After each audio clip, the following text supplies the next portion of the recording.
जय हिंद साथियों, आपके अपने चैनल DGYCM एकेडमी पर आपका हार्दिक स्वागत है। साथियों, आज से हम लोग मॉडल पेपर हल करेंगे जो कि कक्षा 10 का है। ये गणित का मॉडल पेपर है। ये अग्रवाल का है। तो आप लोग जो अग्रवाल का ये मॉडल पेपर आता है, बहुत अच्छा मॉडल पेपर होता है। तो इसी को आज से हम लोग हल करने वाले हैं। तो जो विगत वर्षों में प्रश्न पूछे गए हैं उन्हीं को हम लोग यहाँ पर हल करने वाले हैं। तो ये बहुत अच्छा मॉडल पेपर है, तो इसको आप लोग जरूर हल कीजिए। तो चलिए इसे हम लोग हल करेंगे आज से। तो आप लोग ये चैनल पर नए हैं तो चैनल को सब्सक्राइब भी कीजिए और दोस्तों के साथ शेयर भी कीजिए। वीडियो स्टार्ट करने से पहले मैं थोड़ा सा आप लोगों को बताना चाहता हूँ कि मॉडल पेपर किसी भी एग्जाम की आप लोग तैयारी कर रहे हो तो मॉडल पेपर जो होता है बहुत महत्वपूर्ण होता है। मॉडल पेपर हल करने के फायदे क्या होते हैं? मॉडल पेपर हल करने से हम लोगों को जो एग्जाम पैटर्न होता है वो समझ में आ जाता है कि क्वेश्चन कितने नंबर के आएंगे, कितने क्वेश्चन आएंगे, इन सभी की जानकारी हमको मॉडल पेपर से हो जाती है। तो हम दूसरा पॉइंट ये होता है कि टाइम मैनेजमेंट। अगर हम लोग मॉडल पेपर हल करेंगे तो हमारा टाइम मैनेजमेंट बढ़िया से हो जाएगा। हमको क्वेश्चन पेपर कितना लंबा है, कितनी देर में हम सॉल्व कर सकते हैं, कितने क्वेश्चन हल कर सकते हैं, तो हम लोग टाइम मैनेजमेंट बहुत अच्छी तरीके से कर सकते हैं।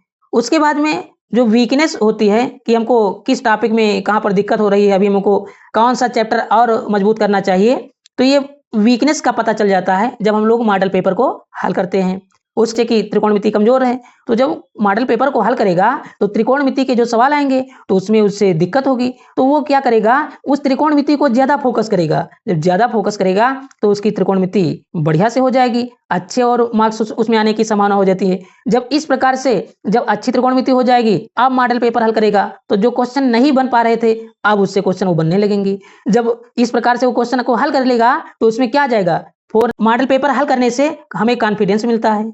जब कॉन्फिडेंस बढ़ जाएगा तो कॉन्फिडेंस बढ़ने के बाद में पॉजिटिव थिंकिंग आ जाएगी, हम लोग बढ़िया से उत्साहित रहेंगे कि मुझे आ रहा है। तो उसके बाद में उसकी 5 नंबर में राइटिंग स्पीड इंप्रूव हो जाएगी। जब वो मॉडल पेपर को हल करेगा तो हल करने में उसकी राइटिंग स्पीड इंप्रूव हो जाएगी, उसका रिवीजन होता रहेगा। जब मॉडल पेपर हल करेगा तो उसका रिवीजन होता रहेगा, तो सभी प्रकार के क्वेश्चन उससे मिल जाएंगे। तो जब क्वेश्चन मिल जाएंगे तो उसका रिवीजन बहुत अच्छे तरीके से हो जाएगा। तो जब रिवीजन हो जाएगा तो उसके अच्छे मार्क्स आ जाएंगे और वो एक दिन बढ़िया से नंबर पा जाएगा। तो students model paper seriously practice करते हैं, उनका एग्जाम के टाइम स्ट्रेस कम होता है और रिजल्ट हमेशा बेहतर आता है। तो आप लोग इस मॉडल पेपर को, साथियों मॉडल पेपर को जरूर हल कीजिए। और चलिए अब वीडियो को स्टार्ट करते हैं। तो आज हम लोग हल करने वाले हैं 2025 का सेट नंबर पहला, जिसका कोड है BV। ये कोड नंबर होता है BV। तो सेट नंबर पहला है, कोड नंबर BV है। तो हम लोग यहाँ पर देखते हैं सबसे पहले जो मॉडल पेपर दिया गया है इसमें 20 क्वेश्चन आते हैं जो कि OMR शीट में भरने होते हैं। जो विकल्प सही होता है उसे OMR शीट में गोला करना होता है। तो ये 20 क्वेश्चन बहुविकल्पीय होते हैं। उसके बाद में जो क्वेश्चन आते हैं यहाँ पर दिया गया है खंड बा, जो इसके प्रश्न जो होते हैं वर्णनात्मक होते हैं, इन्हें लिखना होता है। तो पहला प्रश्न दिया गया यहाँ पर कह रहा है एक परमेय संख्या और एक अपरमेय संख्या का योग होगा। एक परमेय संख्या और एक अपरमेय संख्या को जब जोड़ते हैं तो उनका योग कैसा होता है।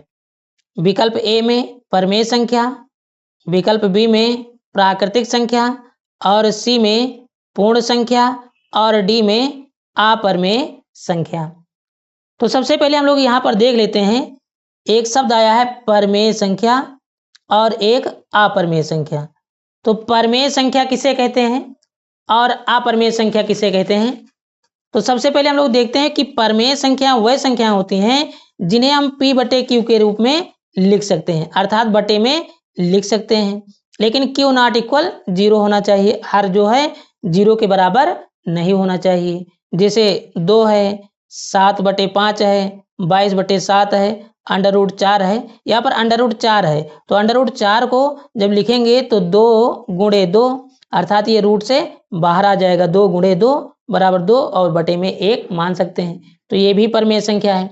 लेकिन अपरिमेय संख्याएं क्या होती हैं? संख्याएं जिन्हें हम p बटे q के रूप में नहीं लिख सकते हैं उसे क्या कहते हैं? अपरिमेय संख्या। यहाँ पर जैसे रूट में 2 है, रूट में 3 है और पाई एक कैसी संख्या है? अपरिमेय संख्या है। एक क्वेश्चन आया था कि पाई कैसी संख्या है? तो पाई तो अपरिमेय है। ये कैसी है? अपरिमेय है। लेकिन जो पाई का मान होता है, पाई का मान कितना होता है? 22/7। ये 22/7 जो है परिमेय होता है। तो क्वेश्चन पाई जो है अपरिमेय है। तो पाई एक अपरिमेय संख्या है और पाई का मान परिमेय संख्या जो 22/7 है परिमेय संख्या है। तो क्वेश्चन नंबर 1 देखते हैं। कह रहा है कि परिमेय और अपरिमेय संख्या का योग, अगर हम मान लीजिए 2 एक परिमेय संख्या है और √2 एक अपरिमेय संख्या है, इसे जोड़ेंगे तो हमेशा कैसी संख्या प्राप्त होगी? अपरिमेय संख्या प्राप्त होगी। अगर इसे हम घटाते हैं तो 2 माइनस √2, तभी तो ये अपरिमेय संख्या रहेगी। तो परिमेय संख्या और अपरिमेय संख्या को चाहे तो जोड़ा जाए या फिर घटाया जाए, हमेशा अपरिमेय संख्या होती है। तो इसमें हमारा कौन सा ऑप्शन सही हो जाएगा? Option number D. यहाँ पर ऑप्शन नंबर डी सही हो जाएगा। तो ये क्वेश्चन आपको समझ में आया होगा साथियों। दूसरा क्वेश्चन कह रहा है संख्या 156 का अभाज्य गुणनखंड होगा। 156 का अभाज्य गुणनखंड करना है तो सबसे पहले यहाँ पर लिखेंगे 156। इसे हम 2 से काट सकते हैं।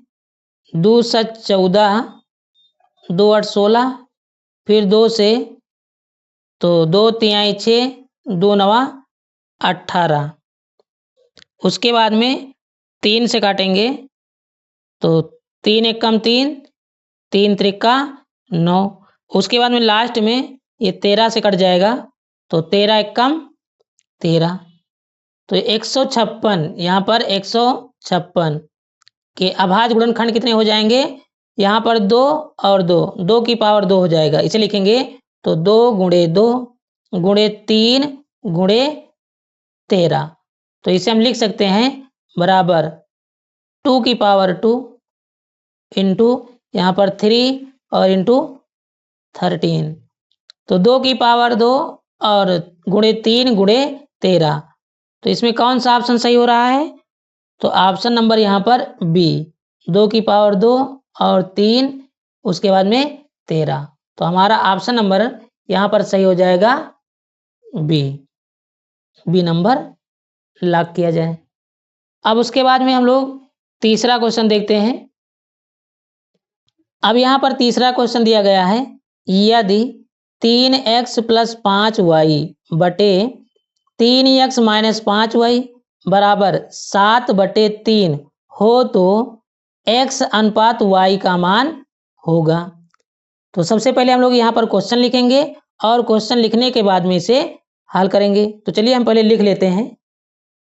तो अब इस क्वेश्चन को हम लोगों ने लिख लिया है। अब इसे हल करेंगे तो इसका हम पहले तिर्यक गुणा कर लेंगे। यहाँ पर जब गुणा करेंगे तो 3 और 3 तो 3x हो जाएगा। यहाँ पर 3 और 3 तो 3 त्रिका 9। यहाँ पर गुणा करेंगे तो 3 त्रिका 9x हो जाएगा। उसके बाद में तीनों 25 15y बराबर फिर 7 त्रिक 21x 7 और 25 35y। इसे हमने गुणा कर लिया।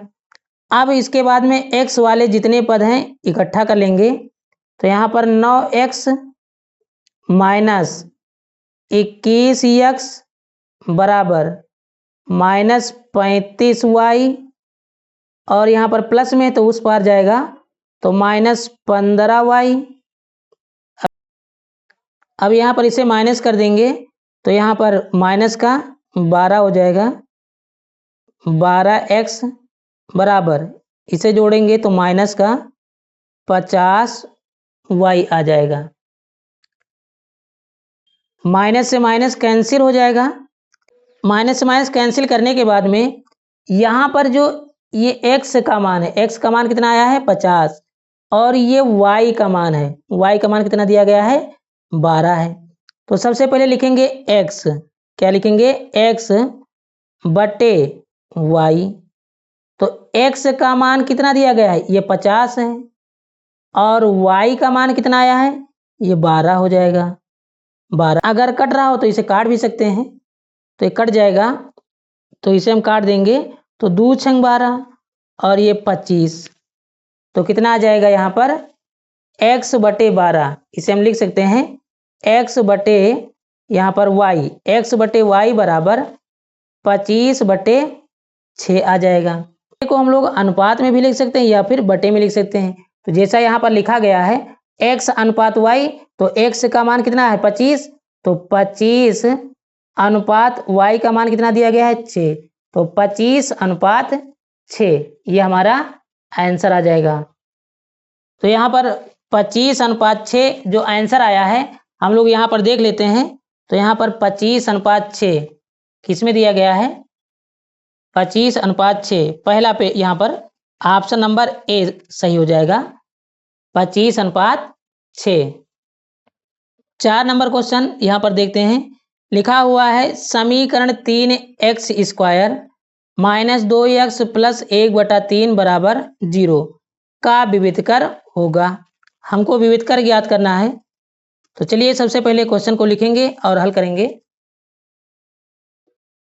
तो विविधकर हल करने से पहले हम लोग एक महत्वपूर्ण सूत्र देख लेते हैं। यहाँ पर d बराबर b स्क्वायर माइनस 4ac, ये विविधकर का सूत्र है।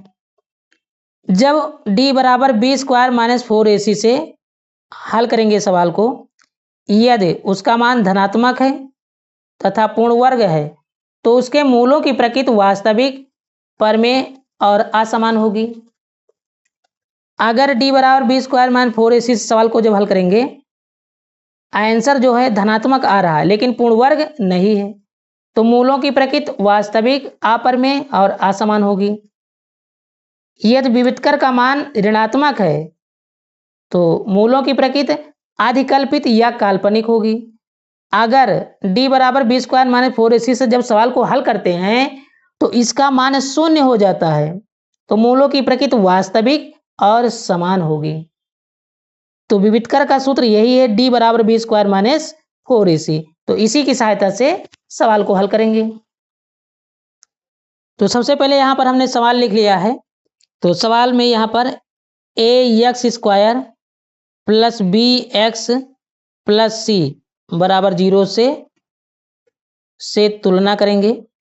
जब 0 से तुलना करने पर a बराबर कितना हो जाएगा 3, b बराबर -2 और c बराबर 1/3 आ जाएगा। तो विविधकर का सूत्र अभी हम लोगों ने क्या पढ़ा था, d बराबर b स्क्वायर माइनस 4ac।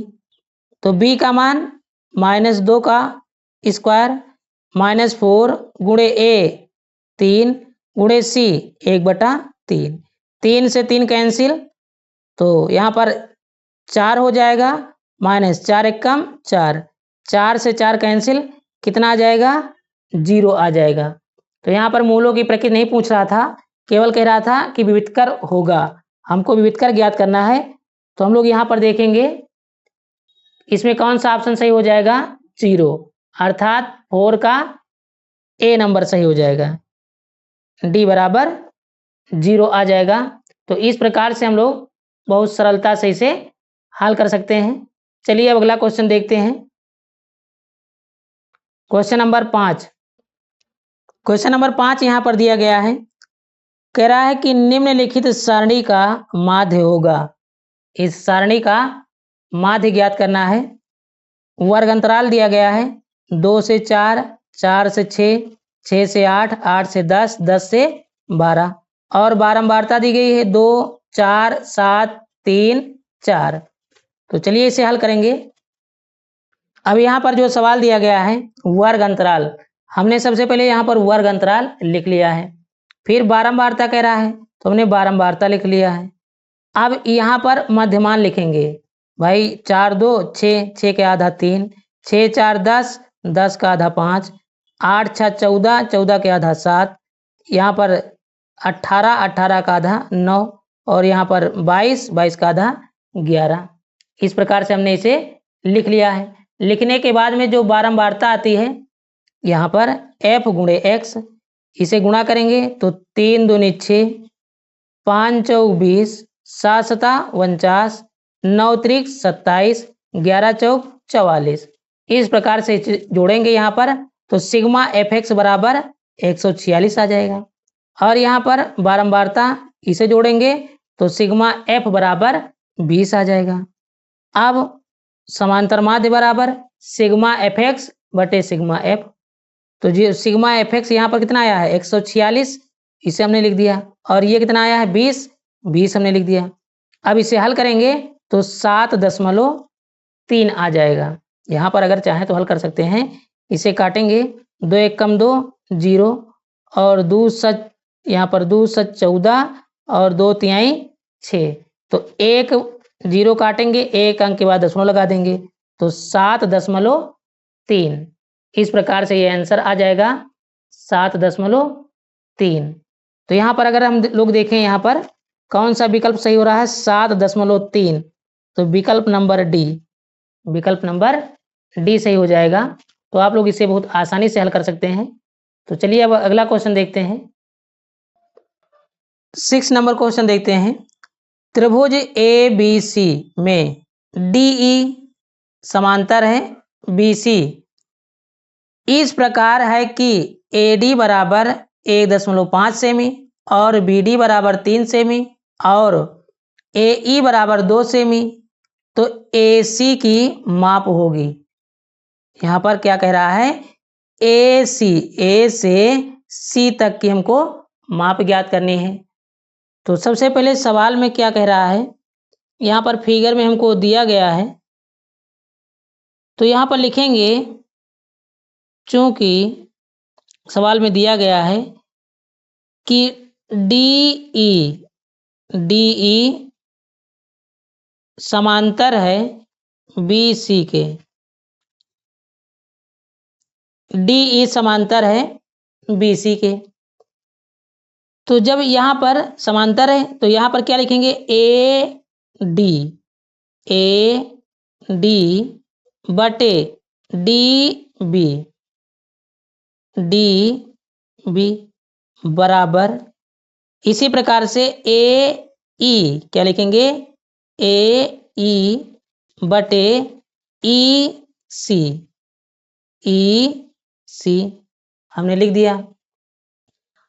अब यहाँ पर जो AD कितना दिया गया है, AD दिया गया है 1.5, तो 1.5 बटे DB दिया गया है 3, तो हमने 3 मान लिया, बराबर AE कितना दिया गया है 2 सेमी और बटे में EC नहीं पता है तो EC लिख देंगे।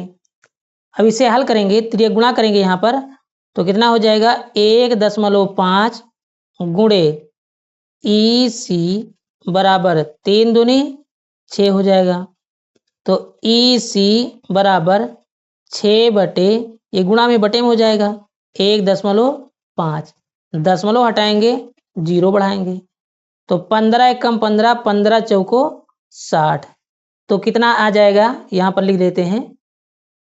तो यहाँ पर EC बराबर 4 सेमी, EC बराबर 4 सेमी आ जाएगा, क्योंकि सवाल में क्या कह रहा है, सवाल में कह रहा है कि AC ज्ञात करो, टोटल A से C तक हमको बताना है और इसका मान कितना आया है 4 सेमी, ये EC है, यहाँ से E और C इसका मान आया है। हम लोग क्या करेंगे, जो यहाँ पर 2 सेमी है इसी में जोड़ देंगे, तो क्या लिखेंगे AC बराबर 2 सेमी और प्लस 4 सेमी, तो बराबर 6 सेमी, यही हमारा आंसर आ जाएगा।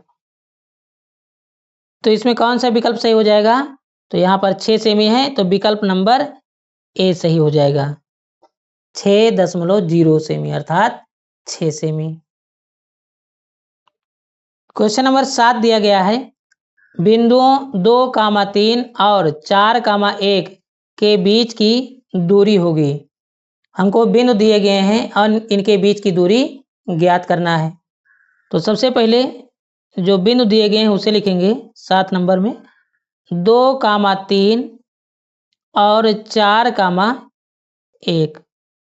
तो सबसे पहले जो हमको 2 दिया गया है ये x1 है, हम लोग यहाँ पर लिख देते हैं x1, ये x1 है, ये y1 है और x2 है, इसे y2 कहेंगे।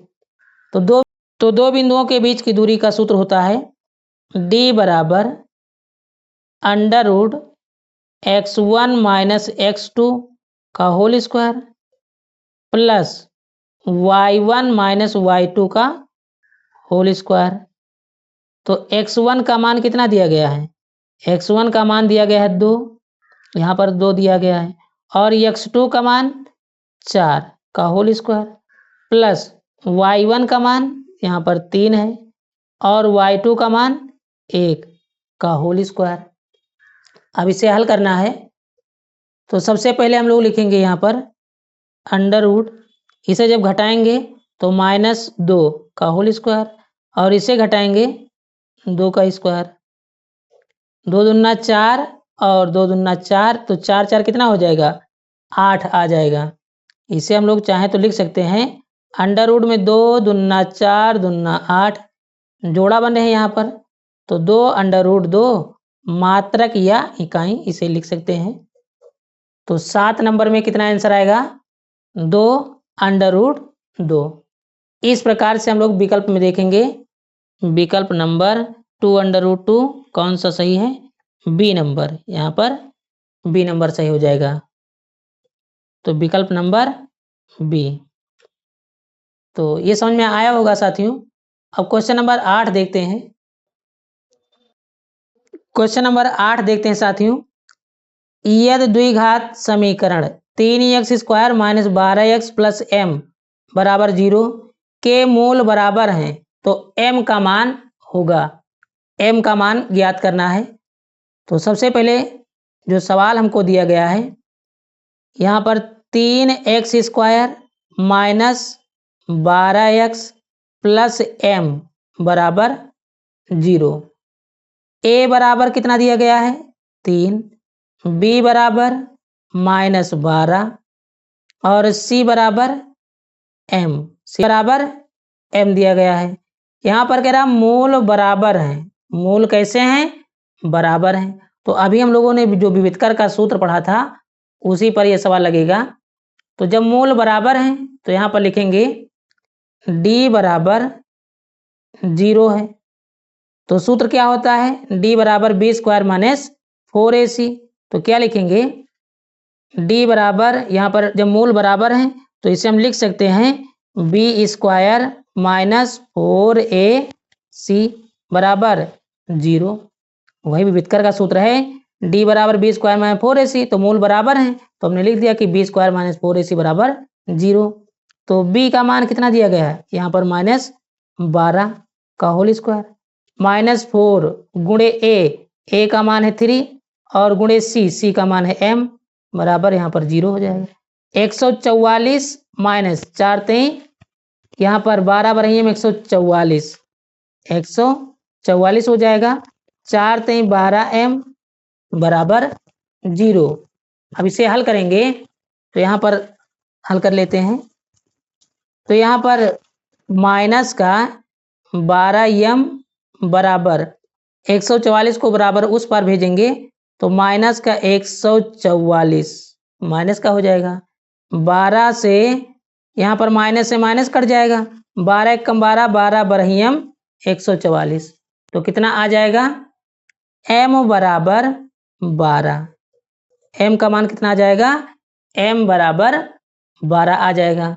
तो हमारा ऑप्शन कौन सा सही हो जाएगा, इसमें देखते हैं, m बराबर 12, इसमें ऑप्शन नंबर सी सही हो जाएगा, सी में 12 आ रहा है तो m बराबर 12 हो जाएगा। 9 नंबर क्वेश्चन दिया गया है, 9 नंबर क्वेश्चन दिया गया है 15 और 25 का HCF 5 है तो उसका LCM होगा। तो एक सूत्र हम लोगों ने पढ़ा था कि पहली संख्या गुणे दूसरी संख्या बराबर LCM गुणे HCF। तो चलिए उसी से हल करते हैं। तो यहाँ पर 9 नंबर है, तो 9 नंबर में प्रथम पद, या हम लिख देते हैं इसी प्रकार से, पहली संख्या गुणे दूसरी संख्या बराबर LCM गुणे HCF। तो पहली संख्या कितनी दी गई है 15 गुणे दूसरी संख्या 25 है, तो 25 बराबर LCM ज्ञात करना है तो LCM इसी प्रकार से लिखेंगे। HCF 5 दिया गया है तो HCF 5 लिखेंगे। अब ये गुणा में है तो जब बटे में आएगा तो कट जाएगा, इसे लिख सकते हैं यहाँ पर, ये बटे में आ जाएगा। तो 15 गुणे 25 और बटे में 5 बराबर LCM। 5 एकम 5 पचाहम 25, तो 15 पचे 75, तो LCM बराबर कितना हो जाएगा 75। LCM बराबर 75 आ जाएगा भाई। 15 और 5 तो 15 पचे 75 और LCM आ जाएगा। हमारा ऑप्शन कौन सा सही है यहाँ पर 75, तो ऑप्शन नंबर यहाँ पर बी हो जाएगा, option number B. Question number 9 में ऑप्शन नंबर बी सही हो जाएगा 75। तो इस प्रकार से आप लोग इसे हल कर लेंगे।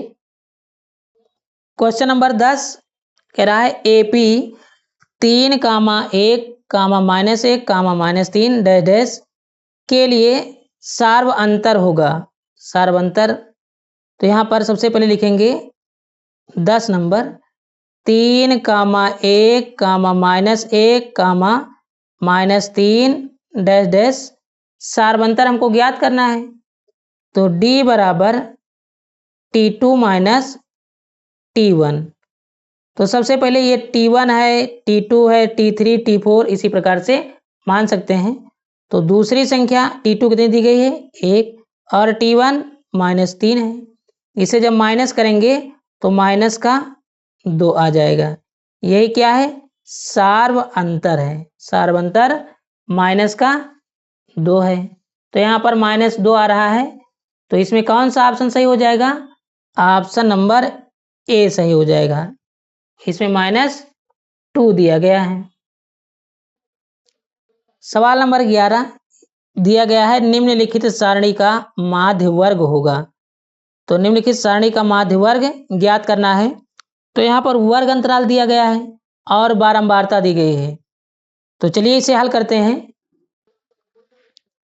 अब जो सवाल दिया गया था यहाँ पर उसे लिख दिया गया है, ये वर्ग अंतराल है और बारंबारता।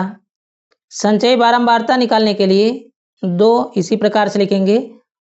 2 इसमें जोड़ेंगे तो 7, 2, 9, 9, 3, 12, 12, 10, 22, 22, 4, 26। इस प्रकार से जब बारंबारता को जोड़ा जाएगा तो यहाँ पर 26 आ जाएगा। तो n बराबर कितना आ गया है 26। तो यहाँ पर लिखेंगे n बटे 2, तो बराबर 26 बटे में 2 हो जाएगा। n का मान 26 है तो 26 बटे में 2 आ जाएगा। इसे यहाँ पर 2 से काटेंगे तो कितना आ जाएगा 13 आ जाएगा। जो 13 आया है ये 13 कह रहा है जो कि 22 के निकटतम है। यहाँ पर 22 में अगर गिनती गिनी जाए 1 से 22 तक तो इसी में 13 आ जाएगा। तो इसके आगे अगर जाएंगे यहाँ पर तो वर्ग अंतराल कितना आ जाएगा 15 से 20। तो वर्ग अंतराल यहाँ पर माध्यिका वर्ग कितना है 15 से 20। हमारा क्वेश्चन सही हो जाएगा 15 से 20। तो इसमें ऑप्शन कौन सा सही हो जाएगा डी नंबर 15 से 20। तो अगला क्वेश्चन देखते हैं साथियों। 12 नंबर क्वेश्चन दिया गया है, यदि tan a बराबर 1 तो 2 sin a cos a का मान होगा। हमको मान ज्ञात करना है 2 sin a cos a का। तो चलिए इसे हल करते हैं। तो सब 12 नंबर क्वेश्चन देखते हैं। तो यहाँ पर tan a बराबर 1 दिया गया है, तो हमने क्या लिखा कि tan a बराबर 1 है। अब ये जो 1 है किसका मान है, क्या लिखेंगे, tan A बराबर tan 45, tan 45 का मान है। tan से tan कैंसिल, तो A बराबर कितना आ जाएगा, A बराबर 45 अंश, A बराबर 45 अंश आ जाएगा। अब हमको मान किसका ज्ञात करना है, 2 sin A cos A, 2 sin A cos A का मान ज्ञात करना है।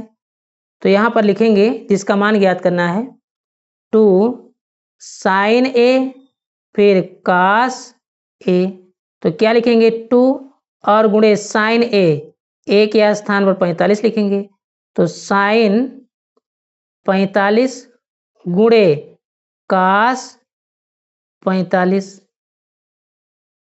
तो 2 गुणे sin 45 इसका मान होता है 1/√2 गुणे cos 45, तो इसका भी मान होता है 1/√2।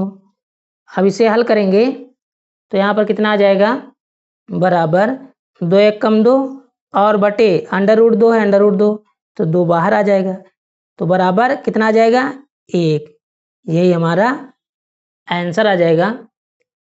तो इस प्रकार से क्वेश्चन में देखा जाए यहाँ पर कौन सा ऑप्शन सही हो जाएगा, 1 आ रहा है तो ऑप्शन नंबर यहाँ पर सी सही हो जाएगा, ऑप्शन नंबर सी, क्योंकि 2 sin A cos A का मान ज्ञात करना है, तो 2 sin A cos A का मान कितना आ जाएगा, 1 आ जाएगा, तो ऑप्शन नंबर सी राइट है। 13 नंबर सवाल दिया गया है साथियों, कह रहा है एक वृत्त के केंद्र से 25 सेमी दूर स्थित बिंदु Q से वृत्त की स्पर्श रेखा की लंबाई 25 सेमी है, तो वृत्त की त्रिज्या होगी, तो हमको वृत्त की त्रिज्या ज्ञात करना है। तो चलिए इसे हल करते हैं। तो चलिए अब 13 नंबर के लिए यहाँ पर एक चित्र हमने बना लिया है, इसे चित्र की सहायता से समझेंगे तो और आसानी से समझ में आ जाएगा।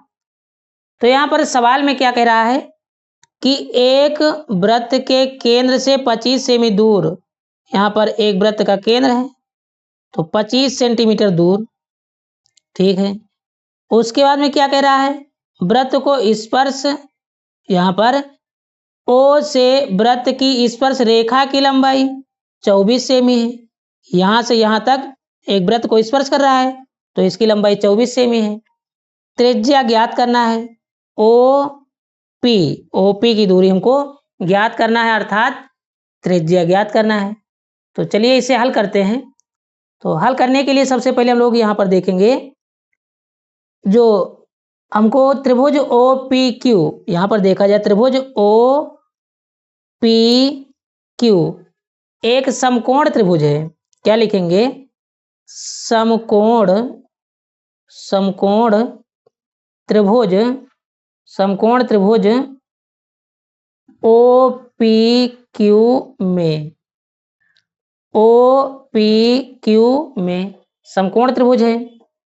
जब समकोण त्रिभुज है तो कर्ण का स्क्वायर, सूत्र क्या हो जाएगा, OQ का स्क्वायर बराबर OP का स्क्वायर प्लस PQ का स्क्वायर। यहाँ पर देखा जाए OQ का स्क्वायर बराबर OP का स्क्वायर प्लस यहाँ पर PQ का स्क्वायर। कर्ण का स्क्वायर बराबर लंब का स्क्वायर प्लस आधार का स्क्वायर।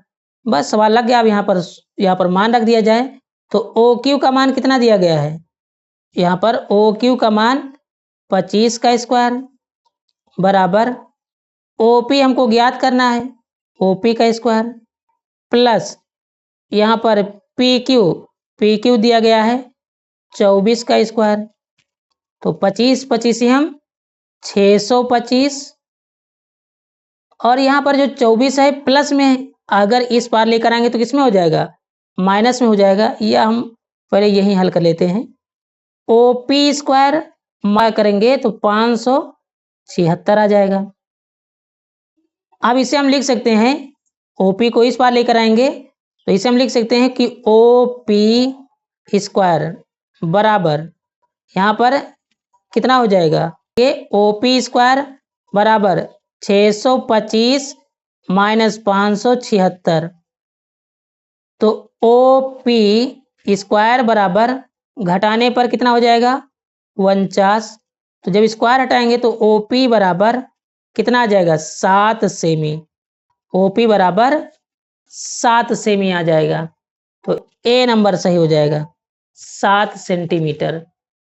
क्वेश्चन नंबर 14 यहाँ पर दिया गया है, एक मीनार की ऊंचाई 20 मीटर है, जमीन पर बनने वाली इसकी छाया की लंबाई 20√3 मीटर है, छाया का उन्नयन कोण ज्ञात कीजिए। तो चलिए इसे हल करते हैं। तो सबसे पहले हम लोग यहाँ पर एक फिगर बना लेते हैं। तो इस प्रकार से इसे यहाँ पर एक फिगर बना लेंगे। तो सवाल में क्या कह रहा है कि एक मीनार की ऊंचाई 20 मीटर है, तो इसे लिखेंगे 20 मीटर है, 20 मीटर। और उसके बाद में कह रहा है कि जमीन पर बनने वाली इसकी छाया की लंबाई 20√3 मीटर है। कितना है 20√3 मीटर है। तो यहाँ पर लिखेंगे 20√3 मीटर है। तो हमको ज्ञात क्या करना है, यहाँ पर कह रहा है सूर्य का उन्नयन कोण ज्ञात कीजिए, मतलब हमको थीटा ज्ञात करना है। थीटा, यहाँ पर थीटा ज्ञात करेंगे। तो इसे हम मान लेते हैं यहाँ पर कि ABC अगर देखा जाए तो ABC हमने इसे मान लिया है। अब इसे हल करेंगे तो त्रिभुज ABC में, यहाँ पर त्रिभुज ABC में क्या लिखेंगे, त्रिभुज ABC में क्या लिखेंगे, tan थीटा बराबर क्या होता है, लाल बटे कक्का से देखा जाए तो लाल बटे KA। तो साइन कास टैन लंब बटे आधार, तो लंब कितना दिया गया है, यहाँ पर लंब यहाँ पर 20 दिया गया है और बटे में आधार 20√3 दिया गया है। तो 20 से कम 20, 20 से कम 20, तो tan थीटा बराबर 1/√3 आ जाएगा। अब tan थीटा बराबर 1/√3 आ जाएगा, तो ये किसका मान है √3 यहाँ पर। अब यहाँ पर tan थीटा बराबर 1/√3 आ जाएगा, तो ये किसका मान है, tan थीटा बराबर tan 30 अंश का मान है। tan से tan कैंसिल, तो थीटा बराबर कितना आ जाएगा, थीटा बराबर 30 अंश आ जाएगा। तो थीटा बराबर 30 अंश आ जाएगा। ये 14 नंबर सवाल है हमारा।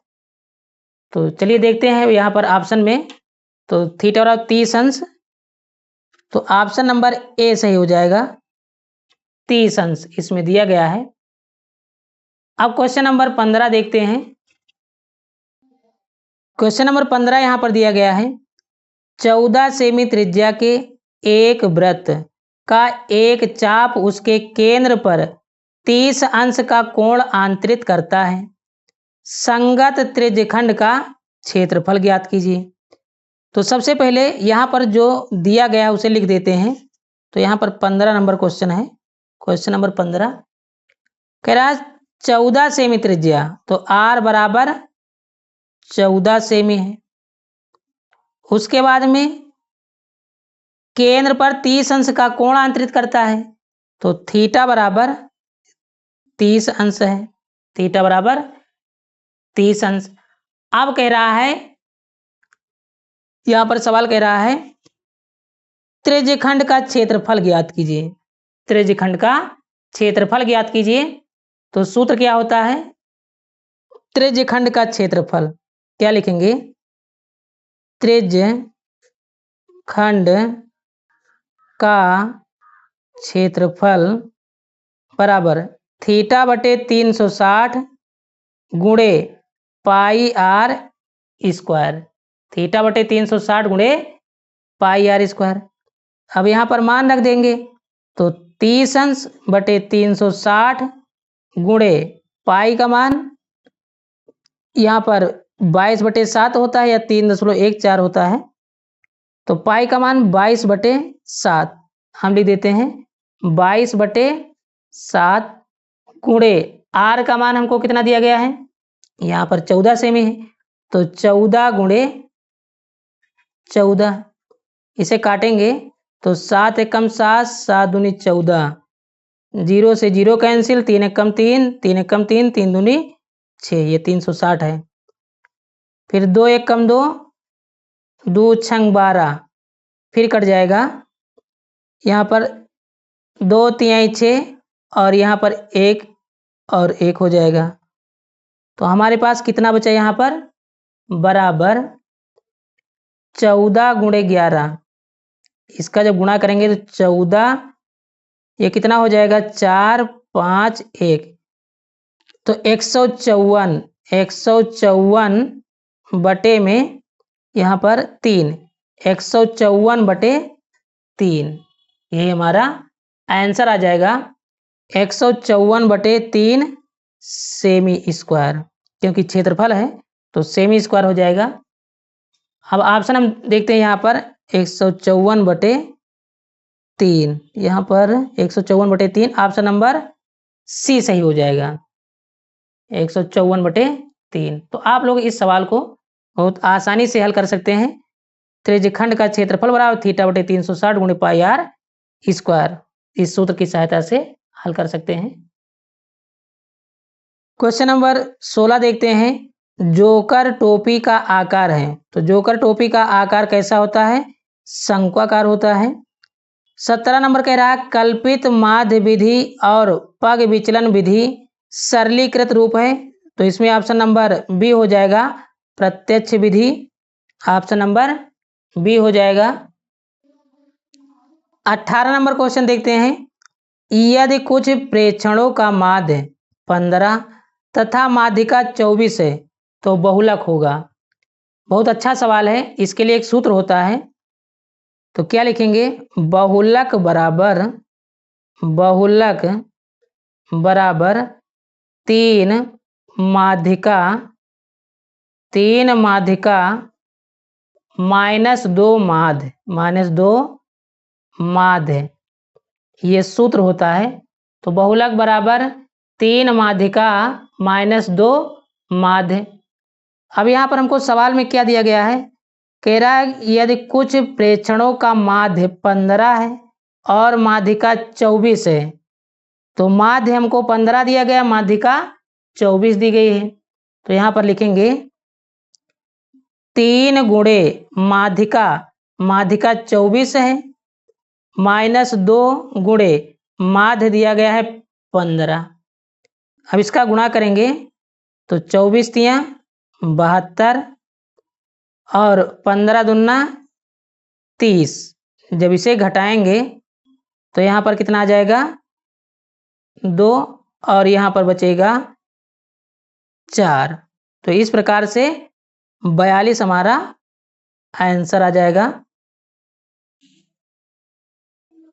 तो जो 42 हमारा आंसर आया है ये किस विकल्प में मिल रहा है, तो यहाँ पर विकल्प नंबर डी सही हो जाएगा। चलिए 19 नंबर देखते हैं साथियों। सवाल नंबर 19 कह रहा है जब एक पासे को एक बार फेंका जाता है तो एक सम संख्या प्राप्त होने की प्रायिकता होगी। तो अगर हम एक पासे को फेंकते हैं तो कौन कौन सी संख्याएं आ सकती हैं, 1, 2, 3, 4, 5, 6। जो पासा होता है उसमें 1 से 6 तक संख्याएं लिखी होती हैं। तो इसमें सवाल में क्या कह रहा है कि सम संख्या, कौन सी संख्या होंगी, सम संख्या। तो पहले 2, 4, 6, यही तो संख्या हो सकती हैं, तो 2, 4, 6 ये हमारी सम संख्या है। तो यहाँ पर सवाल में कह रहा है कि सम संख्या आने की प्रायिकता, तो सम संख्या आने की प्रायिकता क्या हो जाएगी, सम संख्या आने की प्रायिकता तो पहली चीज घटना घटने की स्थिति, तो केवल 2, 4, 6 इसी में से कोई संख्या आ सकती है। तो लेकिन इसमें से कौन सी संख्या आ सकती है भाई? सभी संख्या आ सकती हैं। अगर पासा को फेंका जाए तो एक भी आ सकता है, 2, 3, 4, 5, 6 इसमें से कोई संख्या आ सकती है। लेकिन कह रहा है कि सम संख्या आने की प्रायिकता ज्ञात कीजिए।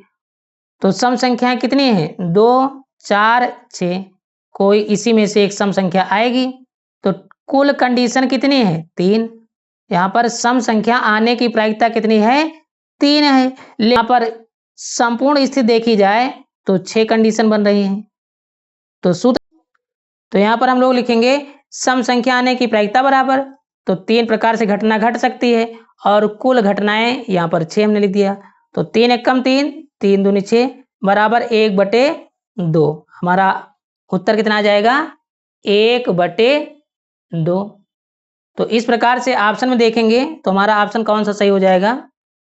ऑप्शन नंबर यहाँ पर 1/2 बी नंबर सही हो जाएगा। ऑप्शन नंबर बी सही हो जाएगा। तो इस प्रकार से इस सवाल को हमने हल किया है।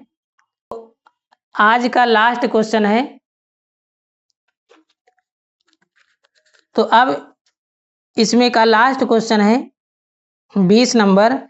कह रहा अच्छी प्रकार से फेंटे गए हुए